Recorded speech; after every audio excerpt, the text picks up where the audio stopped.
News Now, going to the Sweet 16. The men's and women's Terrapins moving on in the big dance. A violence interrupter in D.C. accused of planning a murder. The shock in the community tonight.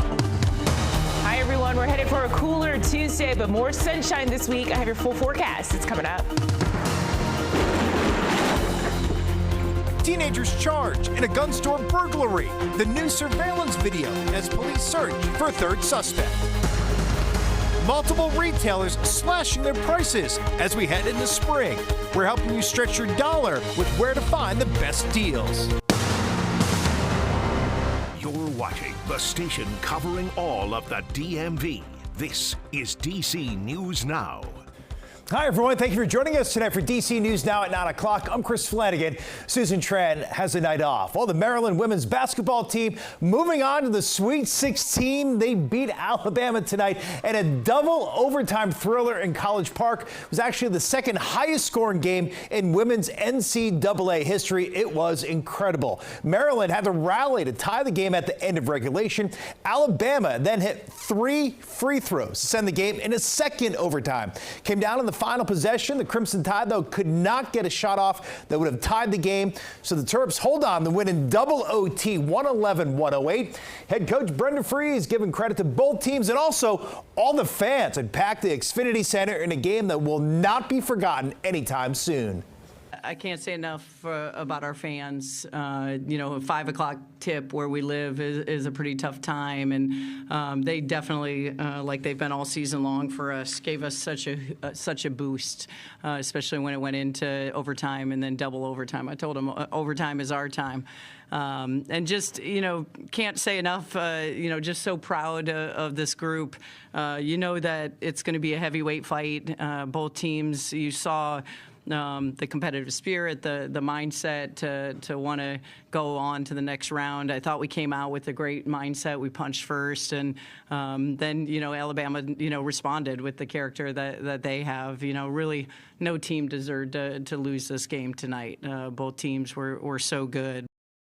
Yeah, what a wild win tonight in College Park. All right, so with the men's team winning on that stunning buzzer beater last night, history has now been made. Both teams are headed to the Sweet 16 for the first time ever.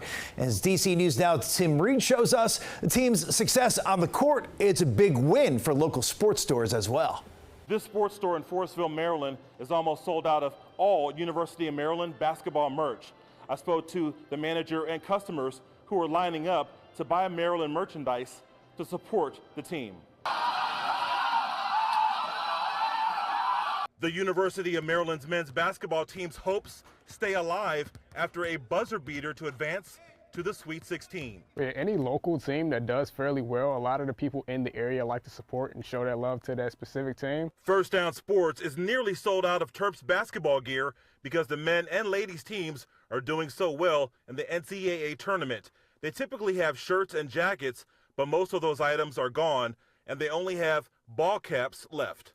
It's really good, especially for business. You know, we started to sell out a lot of these things, make a good profit off of a lot of the people that come and support these certain teams. But the excitement is not all about the men. The Lady Terps continued their dance in the tournament after defeating Alabama at College Park tonight, and their fans are loving it. I mean, obviously, I hope they go all the way, but, you know, either way, we're proud of the Terps. We're proud to be Terps. Everyone in Maryland is paying attention, not just to the women, but to the men as well. And the women's game, you know, it's not one of it needs more attention. So we were very busy this weekend with Maryland. I'm always excited when Maryland does really good. Anything in Maryland, including the Commanders, they had a really good season, so I'm happy to see that the Maryland basketball team is also doing really good. The store owner tells us he's hoping to receive more University of Maryland basketball merchandise soon so he can restock the shelves at his store. In Forestville, Maryland, Tim Reed, DC News Now. All right, great stuff there. And Chief Meteorologist Janessa Webb in, and so far so good for the Terps, right? How incredible for the ladies tonight, right? I think I smell Elite Eight. Absolutely. It's Bottom coming. 4. It is coming. Super happy for them. And super happy for this weather pattern that we are currently in. Seeing pretty great weather across Dual Highway in Hagerstown and most of the DMV. I know it was a rough start, you guys, but we are finishing super well. This weather pattern will will continue into your Tuesday as well. So this is going to be a great start to your Tuesday before the next storm system. It approaches associated to a warm front. Here's live look at what happened earlier today. Most of that moisture out towards Delaware and parts of southern Maryland, but a lot of clearing happening now. 56, mostly cloudy skies, southerly winds 5 miles per hour. We had a frontal passage come through. It's called a cold front. It came through and it's going to give way to some cooler air tomorrow. But currently, a nice clear night out towards Fauquier County, 51 Waldorf, up towards eastern Maryland into the lower 50s. Tonight is pretty mild across the entire region, upper 40s to lower 50s. What's in store? More sunshine, but I do have a little bit of rain for late evening tomorrow. Let's talk about it coming up, Chris. All right, Janessa, we'll see you then. In Virginia, Fairfax County police make multiple arrests in a brazen gun store burglary. They say teenagers rammed the pickup truck into a Springfield gun shop. DC News Now's Liberty Simmons is in Fairfax with more on the arrests. These teenagers, who police say are just 16 years old, are facing serious charges. And Fairfax County police here say they're searching for one more. Surveillance video shows the moment officers say teen suspects rammed the front entrance of the Dominion Defense gun store in Springfield. It seems like the key to being a thief in 2025 is utter brazenness. Police say this happened just before 1:30 this morning. Surveillance video shows 3 suspects breaking glass display cases inside the store and taking multiple firearms. What we do know is when these firearms are stolen, they're not to be taken to the range. These firearms are stolen because they're going to be used in criminal incidents. They're going to be used to harm people in our local communities. Police say the suspects then drove away in a stolen car. Fairfax County Police helicopter video then shows Montgomery County Police helping to respond to the Breland Court and Summit Hill Road area in Gaithersburg, where suspects were seen fleeing. They split up and they're going to jump the fence. You can then see the officers taking 2 of the suspects into custody. Police also found several guns in the car. They also recovered 13 guns, but say 8 guns are still outstanding. Today, multiple individuals thought it was a good idea to ram a vehicle into a federal firearms licensee, a gun store, and steal firearms. Let me be very clear, this is never a good idea. And Fairfax County Police say this is the 3rd time Dominion Defense has been broken into since September of last year. For now, in Fairfax, Virginia, Liberty Simmons, DC News Now. Well, all new tonight, D.C. police are searching for 2 people allegedly involved in vandalizing Teslas in the district. They say the suspects wrote political hate speech on the victims' Teslas and then ran off. Vandalism happened earlier this month across the Northeast and Northwest. Anyone with information on this case is asked to call D.C. police. Meanwhile, in Texas today, police finding several incendiary devices at a Tesla dealership. Now, nobody was hurt. This is just the latest in a series targeting the company owned by billionaire Elon Musk. Well, much more on this story ahead in our next half hour. Meanwhile, new details tonight. 2 D.C. men are charged with first-degree murder for a shooting that happened more than a year and a half ago at a lounge in H Street Northeast. One of them is a known violence interrupter. D.C. News Now's Daniel Hamburg live tonight at the D.C. jail in Southeast. And Daniel, you spoke with another violence interrupter who knew him. What is she saying tonight? Chris, she is shocked that Cody Wynn is now being charged with murder, not for pulling the trigger, but rather for what police say is being complicit in the homicide itself. A man who is supposed to prevent violence is now in the middle of it. It was September 2023 when former Morgan State University basketball player Blake Bozeman was shot and killed at Crew Lounge Hookah Bar.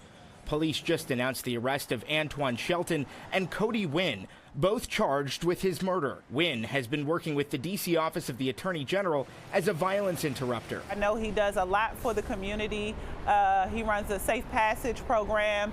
So my initial reaction was just a state of shock. Joanna Hardy does her own violence interruption as founder of Guns Down Friday. We cross paths a lot. A lot of the kids that I work with are a part of his program. And they speak very highly of him. In court documents, police say Shelton shot and killed Bozeman and injured several others on the second floor of Crew Lounge. Investigators say video shows Wynn helped Shelton get in with a gun, bypassing security, and say Wynn was standing at the bar and never ducked down or took cover as he watched Shelton fire his gun on the dance floor.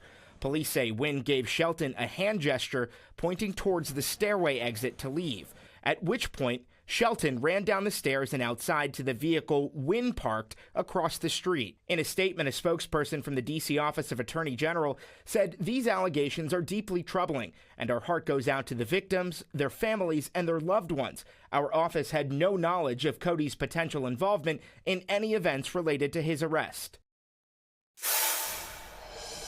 So as you can imagine, there are some in the community, especially the violence interrupter community, that say they are worried about some of the people who are involved in this program, and they think OAG might be having to take another look at who they're hiring. We're live in Southeast. Daniel Hamburg, DC News Now. Yeah, troubling indeed. Daniel, thank you. Meanwhile, all new tonight in Maryland, 2 students facing charges after a bomb scare at Boonesboro High School. It happened last week when a bomb squad found a suspicious device inside a student's backpack. That investigation forced the school to evacuate. Officials, though, say the device was determined to be a hoax. Students were released into their parents' custody due to their age. In Virginia, a dramatic crash between a car and tractor trailer today. This was a scene on 66 westbound near Nutley Street. This is around 2 this afternoon. You can see here the tractor trailer engulfed in flames and the dark clouds of smoke there coming out of it. We're told one person was taken to the hospital but is expected to be okay. The lanes were shut down for quite a while, causing a 4-mile-long backup at one point. Well, opening day for the Washington Nationals is Thursday. However, the start of the season, it's always really made official with the annual Fan Fest and red carpet event at the Wharf in D.C. And tonight, players got the chance to walk the red carpet and the mascot as well. Red carpet, this marks the 20th anniversary season of Nationals baseball. That event celebrates the power of the sport's impact here in the DMV. Coming up later in sports, we'll hear from some of the players as they get set to hit the field Thursday afternoon. Can't wait for that.